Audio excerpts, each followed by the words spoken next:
O FGTS não tem natureza tributária e, como tal, não tem lei que o regulamente. A regulamentação do parcelamento é feita por uma circular Caixa e por uma resolução do Conselho Curador, e é um benefício que pode ser concedido ou não, dependendo da documentação exigida aqui no ato da análise do pedido, se ela for devidamente apresentada, ou até dependendo da situação do histórico do empregador perante vários contratos assumidos e não honrados.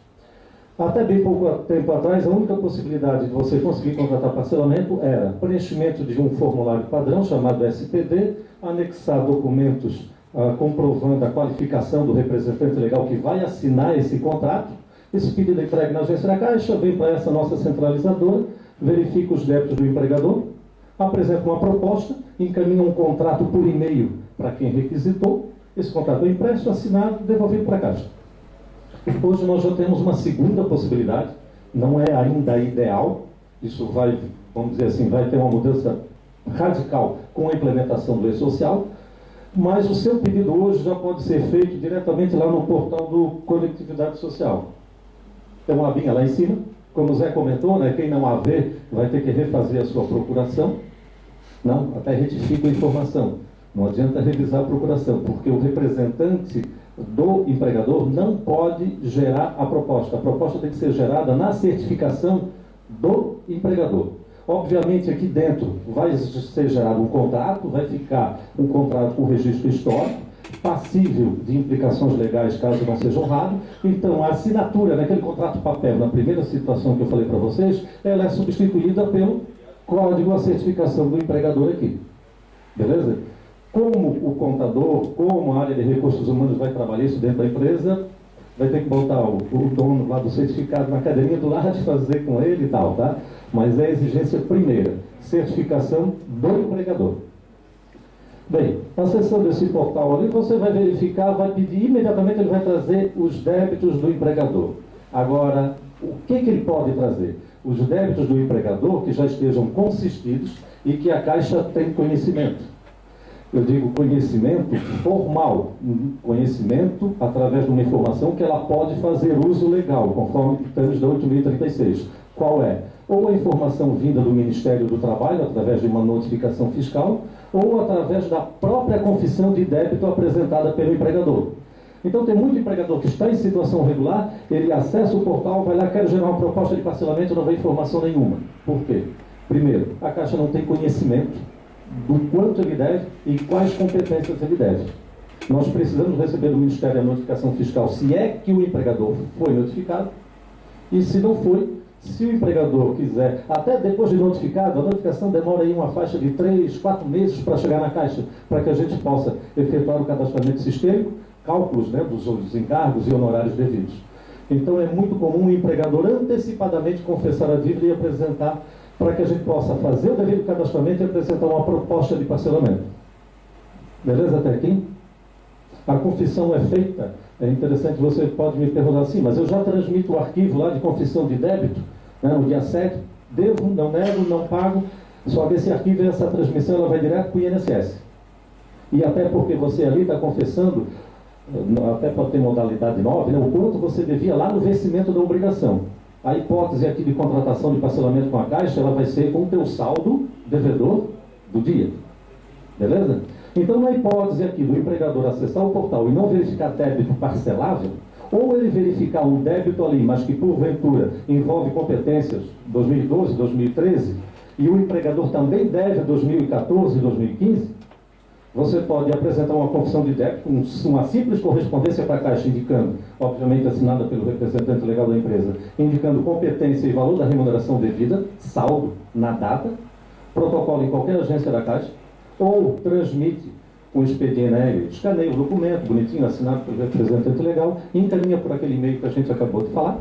Nós vamos fazer o devido cadastramento no portal do valor da dívida, e você vai poder verificar todos os débitos devidamente, os que já estavam e os ora confessados, com a devida atualização, para gerar a sua proposta e imprimir o contrato.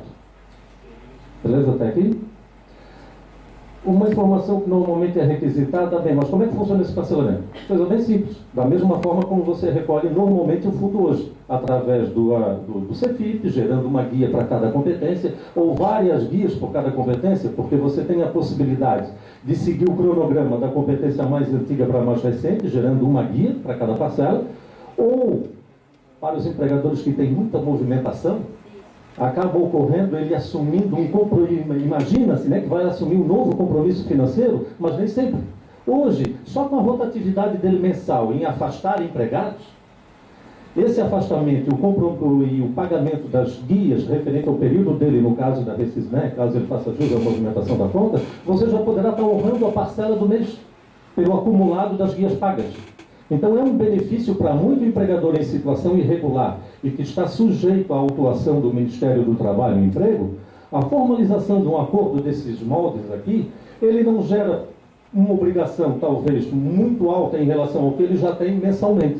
E ele deixa de correr o risco de ser autuado pelo Ministério do Trabalho, não do levantamento da notificação fiscal, que isso ele pode fazer, mas o bendito auto de infração, que implica naquela multa punitiva, né, por empregado afetado. Beleza até aqui? Bem, o parcelamento de qual é o benefício? Basicamente esse: poder receber o certificado de regularidade e se afastar de uma possível multa punitiva pelo Ministério do Trabalho. Você aqui não tem nenhuma isenção das rúbricas envolvidas, e o terceiro benefício é poder pagar isso de forma simplesmente parcelada. Tá? E, obviamente, aditar durante a vigência, caso haja outra situação que leve a dificuldade no recolhimento de atraso, há a possibilidade de aditamento contratual e até de pacto de 2, 3 contratos paralelamente. Bem, as obrigações aqui são as mesmas quando você recolhe em atraso. Está lá no artigo 22 da 8.036. O empregador recolhe o depósito, correção monetária no período, juros de mora de 0,5% ao mês e 10% de multa. Toda vez que você recolhe uma guia de fundo em atraso com o código 115, essas obrigações são calculadas proporcionalmente ao valor da remuneração constante da guia. Beleza? É a mesma coisa aqui. Não tem isenção de rúbrica nenhuma. Só que tem uma pequena diferença. Primeiro, o código de recolhimento utilizado para as competências parceladas é o código 027. O 027 era há muito tempo, eu estou ainda nas antigas, né, Zé? Código 327. O que gera esse código? Ele facilita a vida de quem elabora a guia, porque não replica a informação mais para o INSS, para não bagunçar a informação que você anteriormente já enviou. 2. Esse código ele prevê a geração dos encargos sem o pagamento da multa e de parte dos juros de mora. Deixa eu explicar os juros de mora rapidinho. Como eu falei, o recolhimento do fundo em atraso implica no pagamento de 0,5% de juros de mora ao mês em atraso. A conta vinculada do trabalhador, ela tem uma correção de 3% ao ano. 0,5% ao mês, que o fundo te cobra, dá 6% ao ano. Então, a rigor, quando você está pagando uma guia de fundo de garantia em atraso com o código 115, está embutido ali o depósito, a atualização monetária que o empregado tem direito e 3% de juros de mora que o empregado também tem direito. Só que, do montante recolhido, ainda tem mais 3% a título dos juros de mora que vai para o fundo e mais o 10% de multa. Beleza? Tá. Em regime de parcelamento, o empregador faz uso de um código diferenciado, 327, e ele paga primeiramente os valores devidos ao trabalhador, que é justamente para beneficiar a parte mais frágil aí nessa relação, né, fundo de garantia, empregador, caixa e empregado. O que ocorre? Você já até oriento que faça um testezinho lá, brincando com um empregador qualquer, gere uma guia com código 115, qualquer remuneração, e para a mesma remuneração gere com 327. Você vai ver que a diferença no total recolhido é significativa. Por que isso? A ideia é privilegiar o trabalhador. Então, num contrato cujo prazo máximo é 60 meses, você deverá recolher aí, vamos assim, ficticiamente até a parcela número 45, essa guia com código CFIP 327, pagando as competências e pagando o depósito, juros e correção para o trabalhador. Depósito, juros e correção para o trabalhador. Lá pela 45ª você vai chegar, opa, quitei a minha dívida, não devo mais FGTS para trabalhador nenhum. Leia as cláusulas do contrato, vai estar lá claro. Nas últimas parcelas do plano estarão, né, serão pagas os valores devidos ao trabalhador. E essa diferença ao fundo. que é essa diferença dos juros de mora e a diferença de multa. Beleza? Aí será paga numa guia chamada GRDE, que é emitida pela Caixa. E agora, você também poderá emitir pelo portal, lá na aba do certificado, que eu vou mostrar para vocês agora. Até aqui sobre parcelamento, tudo tranquilo? É. O parcelamento tem um vencimento 30 dias após a assinatura. E R$1.000. Aí, de repente, há uma restrição contratual, você paga 2.000, 28 parcelas. Aí, no mês seguinte, já está pago, né?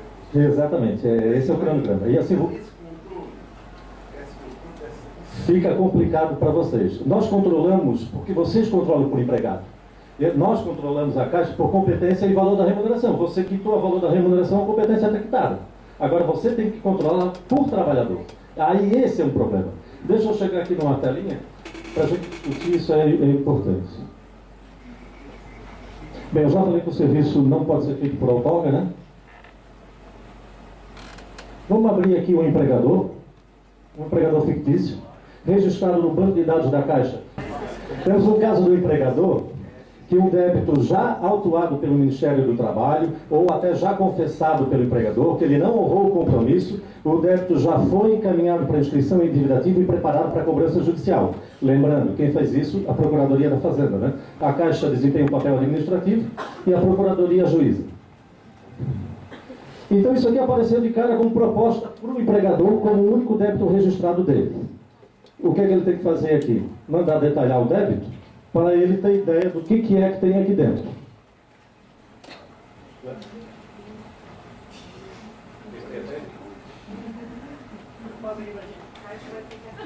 Se quebrou só aí, tá bom. Quebrando teu braço. Bem, no momento que ele manda detalhar o débito, ele vai poder ter uma visualização completa do que tem lá. Primeiro, as competências. Porque, como eu falei, nem tudo que o empregador deve, nós temos conhecimento detalhado. Então é interessante o empregador verificar as competências envolvidas e, caso não contemple tudo aquilo que ele tenha como débito, aquela opção, encaminhar para a Caixa uma correspondência informando o valor competência para que a gente possa agregar no saldo devedor dele. Beleza? Aqui permite a geração da proposta.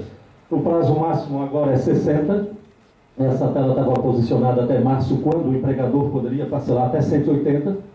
Quem fez, né? Muito mais vantajoso do que atualmente. Ele pode identificar o número de parcelas que ele deseja, 60 ou menos, e mandar gerar a proposta. Pode avançar a tela, por favor? Ele vai gerar uma proposta de parcelamento, pode ir.